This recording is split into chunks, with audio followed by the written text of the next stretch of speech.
that we have given, we are going to undertake two parallel but related processes.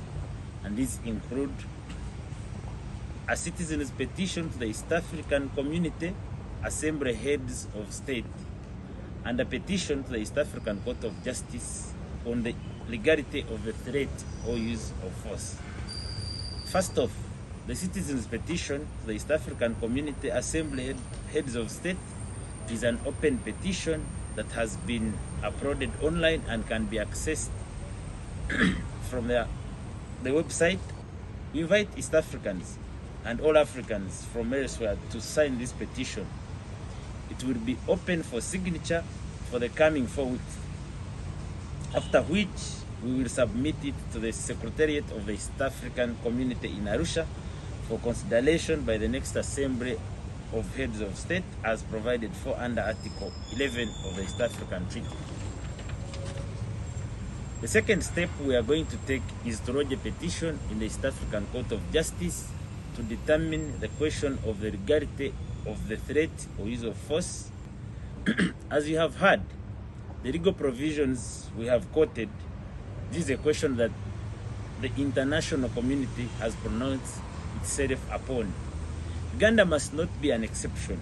As such, we in Uganda and East Africa have an obligation to have the same question settled by our regional court in Arusha, so that there is no doubt about our state in the matter. The two actions will run concurrently, and we will notify you once we file the case in the East African Court of Justice.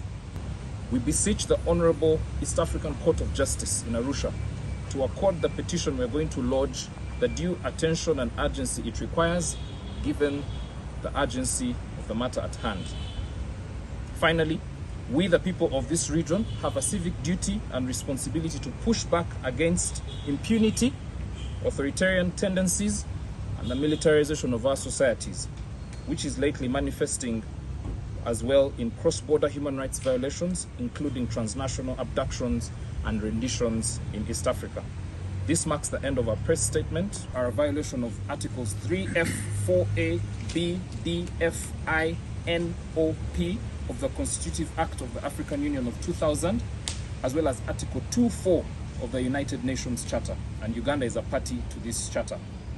The essence of all the above provisions of domestic, regional, and international law is to the effect that states are obliged to promote peace, security, and stability within, and good neighborliness amongst themselves. The UN Charter is more explicit. It stipulates that all members shall refrain from the threat or use of force against the territorial integrity or political independence of any state.